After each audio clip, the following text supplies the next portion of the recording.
नमस्कार मित्रों, मैं विकास शाक्य एक बार फिर से आप सबका स्वागत करता हूं। और आज के वीडियो में हम डिस्कस करते हैं आगे की ओर। जब हनुमान जी पहुंच जाते हैं अशोक वाटिका में और माता सीता को देख पाते हैं कि वो कितनी दुखी बैठी हैं, तो उसके बाद की घटनाएं क्या होती हैं, उन्हीं घटनाओं की व्याख्या आज के इन दोहों और चौपाइयों में की गई है। तो आइए देखते हैं सबसे पहले आज का पहला दोहा, जिसमें क्या लिखा गया है। इसमें माता सीता की हालत बताई गई है कि वो किस तरीके से वहाँ उदास होकर के बैठी हैं। निज पद नयन दिए मन राम पद कमल लीन, परम दुखी भा पवन सुत देख जानकी दीन। यहाँ पर बताया जा रहा है कि माता सीता अपने अपने अपने नेत्रों को, अपनी आंखों को अपने पैरों में गड़ाए हुए हैं, अपने चरणों को देख रही हैं अपनी आंखों से, लगातार टकटकी बांधे। लेकिन उनका मन राम पद कमल लीन, लेकिन उनका मन भगवान श्री राम के चरण कमलों में है। यानी भगवान श्री राम को वो लगातार याद कर रही हैं, मन से उन्हें याद कर रही हैं और अपनी आंखों से वो अपने पैरों को देख रही हैं। अपनी आंखों से अपने पैरों को और मन की आंखों से भगवान श्री राम के चरणों को वो याद कर रही हैं। कहने का मतलब ये है, माता सीता भी क्या है, वो भी भगवान श्री राम की भक्त ही हैं। वो भगवान श्री राम की भक्ति ही है। जैसे हनुमान जी हैं, जैसे भरत हैं, भरत की भक्ति, चाहे हनुमान की भक्ति, चाहे माता सीता की भक्ति, चाहे किसी की भक्ति हो जो भगवान श्री राम के लिए प्रकट की गई है पूरी की पूरी रामायण में, ठीक है, वो सारी की सारी भक्तियों का भाव एक ही है। सबको आप एक ही भाव से देखेंगे। उनके क्रियाकलाप अलग हो सकते हैं, लेकिन भाव में सबके क्या है, एक ही चीज़ है, निरंतर राम का स्मरण।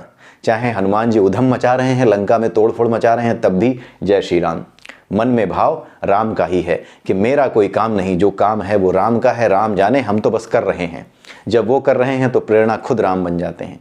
जब भक्त अपने ईश्वर को अपने हृदय में रख के कोई काम करता है तो ईश्वर ही प्रेरणा बन जाते हैं। जिस तरह से जब हम वासनाओं को अपने मन में स्थान देते हैं और उसके अनुसार कार्य करने निकलते हैं, तो हमारी वासनाएं ही हमारी प्रेरणा बन जाती हैं। अगर मुझे किसी से बदला लेना हो, किसी ने मुझे अपमानित किया हो, मैं चाहता हूं कि उसको नष्ट कर दूंगा, बर्बाद कर दूंगा, तो मेरी ये वासना, बदले की वासना ही मेरी प्रेरणा का स्रोत होती है। आपने देखा होगा, यही तो होता है। इसमें कुछ समझने लायक ज़्यादा नहीं है। इस नेचर को, इस चीज़ को, पूरे के पूरे ग्रंथ को पूरे के पूरे स्क्रिप्चर्स को, जो भी हमारे सनातन धर्म में हैं, उनको समझने के लिए सबसे पहली और अनिवार्य शर्त यही है कि अपने आसपास अपनी प्रकृति को और अपने से बाहर जो प्रकृति है, इसे निहारना हमें आना चाहिए, इसे ठीक से देखना हमें आना चाहिए। और इसके लिए बड़ी मेहनत नहीं करनी है, बड़ी ही सरलता और बड़ी ही सहजता से देखना है कि ये प्रकृति काम कैसे करती है। बड़ी ही सरलता और बड़ी सहजता से ये देखना है कि हम काम कैसे करते हैं। आपको हर चीज़ अपने आप पता लगने लगेगी। और ये होता ऐसे है कि जब प्रभु की कृपा होती है तभी ये हो पाता है। जैसे ये बड़ी सिंपल सी बात है कि लोग कहते हैं कि जब भक्त अपने आप को प्रभु के चरणों में समर्पित कर देता है तो फिर वो भक्त काम नहीं कर रहा होता, उसके भीतर से स्वयं परमात्मा ही कार्य कर रहे होते हैं। तुम कुछ नहीं करते, परमात्मा ही सब कुछ करता है। ये भक्त के लिए क्यों कहा जाता है? क्योंकि ईश्वर एक प्रेरणा बन जाता है। जब आप ईश्वर के प्रति समर्पित होते हैं तो ईश्वर आपके कर्मों की प्रेरणा बन जाते हैं। जब आप अपनी वासनाओं के प्रति समर्पित होते हैं तो आपकी वासनाएं ही आपकी प्रेरणा होती हैं। आपका क्रोध, आपके बदले की भावना, आपका लालच, किसी इंद्रिय विषय का भोग विषय है, जैसे जीभ का विषय है स्वाद, तो अगर ये वासना, स्वाद की वासना मन में है, तो यही इसी वासना के अंतर्गत ही आपकी इंद्रियां काम करेंगी। उसी वासना को पूरा करने के लिए ही आप काम करोगे। उसी प्रकार और भी बहुत सी इंद्रियां हमारे शरीर में हैं, और जिस तरह की वासना जिस इंद्रिय के लिए जाग गई, आप उसी वासना की पूर्ति के लिए आप क्या करोगे? आपकी प्रेरणा वही वासना बन जाएगी और उसी के लिए आप काम करोगे। इसी तरीके से जब आप प्रभु को समर्पित होते हो, ईश्वर को समर्पित होते हो, तो आपके भीतर जो प्रेरणा आती है वो प्रेरणा ही ईश्वर से आने लगती है। फिर आप नहीं जान पाओगे, कोई दिखेगा नहीं कि हाँ प्रभु उधर बैठे हैं कोने में और वहाँ से मुझे बता रहे, नहीं। ये प्रेरणा एक ऐसी चीज़ है जो आपके भीतर अदृश्य रूप से आपको प्रभावित करती है। आपको पता लगता है कि नहीं, मुझे एक अंदर से गट फीलिंग आती है कि नहीं, ये नहीं करना है या ये करना है। इनफैक्ट गट फीलिंग भी एक समय के बाद ख़त्म हो जाती है। ऐसा लगता है कि ये होना था, हो गया, परिस्थितियों ने मुझे इधर मोड़ दिया, मेरे सामने आया, मैं अपनी सामर्थ्य के अनुसार जो कर सकता था कर गया। और ऐसा व्यक्ति ये जान जाता है, जब उसकी कोई तारीफ करता है, यार तुमने कितना बड़ा काम किया है, तो वो क्या कहता है? मैंने कुछ नहीं किया, जो किया प्रभु ने किया है। वो जानता है कि उसने कुछ नहीं किया है। ये महसूस कर पाना भक्त के ही बस का है, जो सरेंडर कर चुका है, किसी और के बस का नहीं है। बाकियों को तो अहंकार हो जाता है कि मैं ही कर रहा हूँ, लेकिन ये भक्त को इस बात का अहंकार कभी नहीं होता। जो गुरु भक्त है, अनन्य गुरु भक्त है, अनन्य ईश्वर का अनन्य भक्त है, ऐसे लोगों को कभी अहंकार छू भी नहीं सकता। ठीक है, तो यही चीज़ यहाँ पर जो है सीता जी के बारे में बताई गई है कि उनकी आँखों में अपने पैर हैं, अपने पैरों को देख रही हैं अपनी आँखों से, और अपने मन की आंखों से भगवान श्री राम के चरण कमलों को ध्यान लगाए हुए हैं। ठीक है, ऐसी हालत देखकर माता सीता की परम दुखी भा पवन सुत देख जानकी दीन, ऐसी हालत को देख करके जो हनुमान जी थे वो बहुत ही दुखी हुए कि माता सीता किस हालत में है, और उन्हें बड़ा क्रोध भी आ रहा था। तरु पल्लव मह रहा लुकाई, करई विचार करों का भाई, तेहि अवसर रावण तह आवा, संग नारी बहु किए बनावा।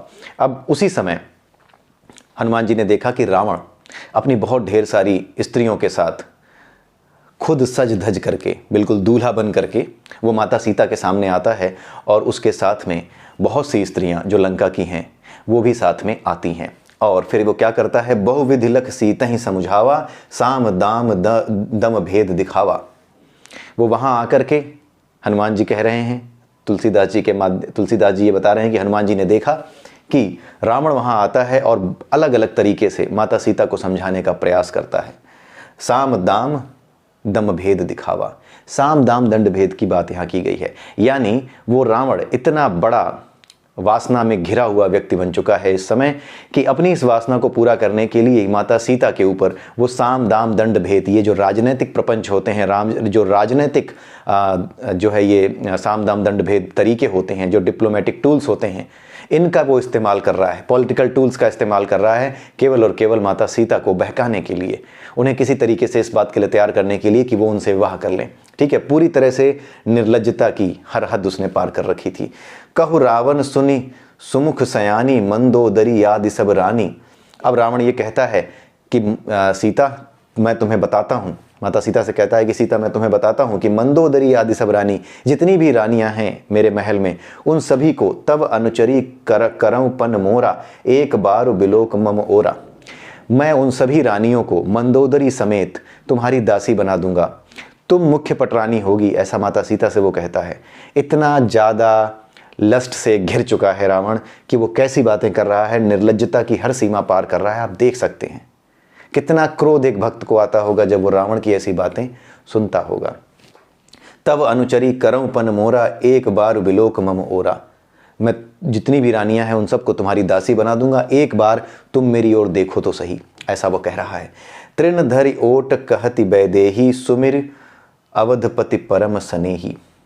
ठीक है, यहाँ पर रावण जो है वो ये कहना चाह रहा है, माता सीता को किसी भी तरीके से मनाना चाह रहा है, बहकाना चाह रहा है कि वो किसी तरीके से उनकी बात मान लें और उनकी पत्नी बन जाएं, उसकी पत्नी बन जाएं। ठीक है, तो ये चीज़ यहाँ पर बताई गई है, और किसी भी तरीके से वो समझा करके बुझा करके कि हाँ तुम्हें जो है लंका की मुख्य पटरानी बना दूंगा, वो हर तरह का लालच दे रहा है। लेकिन यहाँ पर यह बताया गया है कि जो भक्त होता है उसे किसी भी तरह का सांसारिक लालच मोहित नहीं कर सकता। मेन चीज़ हमारे लिए यहाँ पर जो है इससे शिक्षा जो मिलती है भक्त को लेकर के वो यही है कि किसी भी तरह का सांसारिक लालच उसे मोहित नहीं कर सकता। आपने देखा होगा आजकल हमारे समाज में, हमारे जो भारत देश है वहाँ पर एक बड़ी समस्या चल रही है, भक्त और चमचे, इनको लेकर के बड़ा डिस्कशन चलता रहता है। तो इसको किसी और तरीके से मत लीजिएगा। उसमें कहा जाता है कि तुम तो भक्त हो, तुम तो इसलिए सपोर्ट कर रहे हो इस पार्टी को या जो भी अभी रूलिंग पार्टी है क्योंकि तुम कुछ सोच नहीं सकते, तुम तर्कविहीन हो, ऐसा है वैसा कुछ भी है। ठीक है, एक आदमी आता है जो तर्क करता है और ये कहता है कि आज की डेट में ये महंगा है, वो महंगा है, इसके तेल के महंगे होने से बाकी चीज़ें महंगी हो गई हैं, कैसे जिएंगे, कैसे खाएंगे, वो तर्क करता है। लेकिन जो दूसरा है जिसे विश्वास है वर्तमान सरकार पर, जिसे विश्वास है कि धीरे धीरे ही सही, सूरज थोड़ा समय लगेगा लेकिन धीरे धीरे ही सही चीज़ें सही हो जाएंगी, जिसको ऐसा विश्वास है, वो व्यक्ति क्या कहता है, कहता है कि नहीं रुको, तुम गलत सोच रहे हो, ये चीज़ें अभी महंगी हो रही हैं, बहुत सी चीज़ें हैं, बहुत से काम करने पड़े हैं, परिस्थितियां ऐसी हैं, बीमारी का समय है, बहुत से वो भी तर्क सामने रखता है। लेकिन सबसे बड़ी चीज़ जो उस व्यक्ति में दिखाई देती है वो ये कि पूरा विश्वास और पूरा धैर्य, ये एक गुण उस व्यक्ति में दिखाई देता है जिसे आज के समय में भक्त कहा जाता है एक पार्टी का। लेकिन वो अपने भीतर से पूरी की पूरी भक्ति और पूरा का पूरा विश्वास सामने रखता है कि नहीं, मुझे पूरा विश्वास है कि ये चीज़ें सही हो जाएंगी। और साथ में क्या होता है, सामने वाला उसे समझा रहा है कि तुम्हें ये नहीं मिलेगा, तुम्हें वो नहीं मिलेगा, तुम्हें पेट्रोल महंगा जो है मिल रहा है, ये सस्ता हो जाए तो कितना अच्छा रहे। एक तरीके से ये प्रलोभन ही है। लेकिन जिसे भक्त कहा जा रहा है, जिसे पूरा विश्वास है, अपने नेता पर पूरा विश्वास है, वो कहता है नहीं नहीं मैं नहीं मानता, एक दिन सब कुछ सही होगा, अभी हम सब कुछ सह लेंगे। ठीक इनकी तरह, माता सीता की तरह हनुमान जी की तरह, माता सीता की तरह। जैसे माता सीता जी कह रही हैं कि ठीक है, मुझे राम का इंतज़ार है, तेरी रानी नहीं बनने वाली, तू चाहे जितना प्रलोभन दे ले। तो यहाँ पर भक्तों के लिए यही संदेश है, जो भक्त होते हैं, शुद्ध भक्त, ईश्वर के भक्त, उनके लिए यही संदेश है कि किसी भी तरह का प्रलोभन कोई भक्त स्वीकार नहीं करता है। वो अपने प्रभु के अतिरिक्त किसी को नहीं जानता, किसी को नहीं मानता, न किसी तरह का प्रलोभन उसे चाहिए। तो ये जो चीज़ यहाँ पर हम डिस्कस कर रहे हैं, वो रिलेट मैं इसलिए कर रहा हूँ क्योंकि ये हमारे वास्तविक जीवन से आज के समय में रिलेट हो सकती है। ठीक है, इसलिए मैं इसकी बात कर रहा हूँ। तृणधरि ओट कहति बैदेही, माता सीता उसकी इस बात को सुन करके एक तृण, यानी एक तिनके को लेती हैं और उस तिनके की ओट कर लेती हैं, मतलब उस तिनके से अपने आप को छुपाती हैं और उससे कहती हैं रावण से, सुमर अवधपति परम सनोही, यानी भगवान श्री राम को याद करते हुए। ये तिनके की कहानी एक अलग है, वो हम कभी और डिस्कस कर लेंगे कि इस तिनके की क्या कहानी थी। ठीक है, सुमिरी अवधपति परम स्नेही, अपने भगवान श्री राम को, प्रभु श्री राम को याद करते हुए वो क्या कहती हैं, सुन दसमुख खद्योत प्रकाशा, कबहुँ की नलिनी करई विकासा। माता सीता कहती हैं कि जुगनू के, सुन दसमुख खद्योत प्रकाशा, खद्योत यानी जुगनू, खद्योत प्रकाशा यानी जुगनू के प्रकाश से। माता सीता कहती हैं कि अरे दुष्ट, तूने कभी देखा है कि जुगनू के प्रकाश से कभी कुमुदनी, ये जो कमल है, ये कभी खिला है? कबहू की नलिनी करई विकासा, कभी कमल खिला है जुगनू के प्रकाश से? जुगनू के प्रकाश को देख करके, क्या उसे वास्तविक प्रकाश समझ करके, क्या कमल खिल गया है? क्या कलियां खिल जाती हैं? यहाँ क्या कहा जा रहा है? यहाँ पर बहुत गूढ़ मैसेज है। यहाँ पर यह कहा जा रहा है कि रावण माता सीता को किस चीज़ के लिए लालच दे रहा है? सांसारिक चीज़ों के लिए लालच दे रहा है। लेकिन सांसारिक चीज़ों को छोड़ करके माता सीता उसको खुद बता रही हैं, कह रही हैं कि तू क्या समझता है, जिन सांसारिक चीज़ों का लालच मुझे दे रहा है तू, क्या इन्हें मैं वास्तविक सुख समझती हूँ? नहीं, ये वास्तविक सुख नहीं है। इसकी तुलना तो उस जुगनू से कर जिसके प्रकाश से कुछ नहीं खिलने वाला। आप सोचिए कितनी बड़ी बात कही गई है कि जो इस संसार की वासनाएं हैं, जिन वासनाओं में डूब करके व्यक्ति अपने ईमान को, अपने धर्म को और अपने संस्कारों को छोड़ देता है, यहाँ तक कि अपने देश को छोड़ देता है, देश के विरुद्ध कार्य करने लगता है, देश छोड़कर चला जाता है, कहता है मुझे लेना देना नहीं है, यहाँ मुझे कुछ नहीं मिल रहा। खुद क्या दिया है वो नहीं सोचता, मिल क्या रहा है इसके बारे में लगातार सोचता रहता है, जैसे सारे के सारे इनके पप्पा के नौकर बने बैठे हैं और इनके लिए सेवा करेंगे। ठीक है, तो इस तरह की बातें जो है होती हैं, ठीक है, कुछ लोगों के साथ। तो यहाँ पर यही चीज़ बताई जा रही है कि जो वासनाओं में लीन होता है, जो वासनाओं में सुख समझता है, जो वासनाओं को वास्तविक प्रकाश यानी वास्तविक सुख समझता है, वो असल में जुगनू का प्रकाश है। ठीक है, और उस जुगनू के प्रकाश से नलिनी यानी कमल, कमल कहाँ होता है? इन 7 चक्रों के साथ आप देखिए, शरीर के भीतर जो 7 चक्र होते हैं, सहस्त्रार चक्र, जो कमल दल, सहस्त्र का दलों वाला जो कमल है, ये हमारे बिल्कुल ब्रह्मांड पे, बिल्कुल सिर के ऊपर जो होता है, आखिरी जो चक्र होता है वहाँ पर होता है। तो माता सीता जो यहाँ कहना चाह रही हैं, इसका गूढ़ अर्थ समझिए, इसका उससे भी लेना देना है, कुंडलनी से भी लेना देना है। जिस प्रकार से जुगनू के प्रकाश से कभी कुमुदनी नहीं खिल सकती, उसी प्रकार वासनाओं की ओर भागने वाला व्यक्ति कभी भी अपने कमल को यानी आखिरी चक्र को, जो हमारे शरीर के ऊर्जा चक्र हैं, इसे कभी भी जागृत करके परम शक्ति में विलीन नहीं हो सकता। ठीक है, यही चीज़ यहाँ पे माता सीता जो कह रही हैं उसका यही मतलब है। इसका हमारे लिए जो तांत्रिक सेक्ट वाले लोग हैं, जो कुंडलनी जागरण पे काम करते हैं, उनके लिए ये महत्वपूर्ण बात कही जा रही है। सभी के लिए जो ध्यान लगाते हैं उनके लिए भी, उनके भी सभी चक्रों का भेदन होता है जो ध्यान लगाते हैं, तो उन्हीं के लिए कहा जा रहा है कि अगर इन चक्रों को भेदना चाहते हो तो जुगनू के प्रकाश यानी वासनाओं के प्रकाश की ओर मत जाओ, वासनाओं की ओर मत भागो, प्रभु की ओर चलो। ठीक है, इन वासनाओं से दूर हटो। इन वासनाओं से दूर हटना और प्रभु की ओर जाना, वो वास्तविक प्रकाश है। और इन वासनाओं को प्रकाश समझना, ये जुगनू का प्रकाश है, जिसमें प्रकाश होने की, वास्तविक प्रकाश होने का भ्रम है। लेकिन ये वास्तविक प्रकाश वो प्रकाश नहीं है जो आपको मुक्त कर सके, आपको वास्तविक सुख, वास्तविक शांति प्रदान कर सके। ये चीज़ है। अस मनु समुझी कहति जानकी, माता जानकी ने कहा कि तू ऐसा ही समझ ले।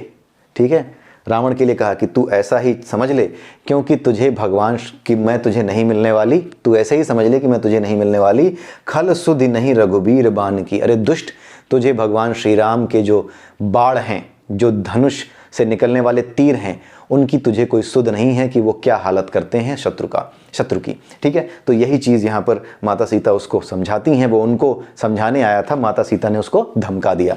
और नीचे क्या कहती हैं माता सीता? सठ सूने हरि आने ही मोही। यहाँ पर जो हरि है इसका मतलब भगवान से नहीं है, यहाँ पर हरि का मतलब है हरण करना। सठ, सठ मतलब दुष्ट। अरे दुष्ट, तूने मुझे सूने, यानी जब कोई नहीं था, सुनसान घर जिसको होता है, तूने मुझे सुनसान घर में देख करके, सुनसान कुटिया में देख करके तूने मुझे हर लिया। अधम निर्लज्ज लाज नहीं तोई। हे अधम, हे निर्लज्ज, तुझे किसी प्रकार की लाज नहीं है, तू सब प्रकार से निर्लज्ज हो चुका है। यहाँ पर अगर आप देखें तो निर्लज्जता का संपूर्ण प्रदर्शन रावण ने किया है। ठीक है, यही चीज़ यहाँ पर समझाई गई है कि एक निर्लज्ज व्यक्ति, ये दो बहुत महत्वपूर्ण मैसेज हैं कि एक निर्लज्ज व्यक्ति किस तरह से होता है, जो वासनाओं में जो व्यक्ति घिर जाता है उसकी हरकतें कैसी हो जाती हैं, और जो व्यक्ति इन वासनाओं की तरफ भाग गया उसका क्या होता है। माता सीता ने इस लाइन में, ये वाली जो लाइन है, इसमें बहुत गूढ़ मैसेज तुलसीदास जी ने माता सीता की तरफ से हम सबको दे दिया। सुन दसमुख खद्योत प्रकाशा, यानी जुगनू के प्रकाश से कभी भी कमल नहीं खिल सकता। ठीक है, जुगनू का प्रकाश ईश्वर का प्रकाश नहीं है, वास्तविक प्रकाश नहीं है, ये वो प्रकाश नहीं है जिसमें कमल खिल सके। ठीक है, ये कहने का मतलब है। ठीक है, तो ये दो चीज़ें बड़ी इंपॉर्टेंट थी जो डिस्कस करनी थी इसमें सुंदरकांड में। अगले वीडियो में फिर मिलेंगे सुंदरकांड के कुछ नए दोहों के साथ। तब तक के लिए जय श्री राम, जय श्री राधे, जय श्री कृष्ण।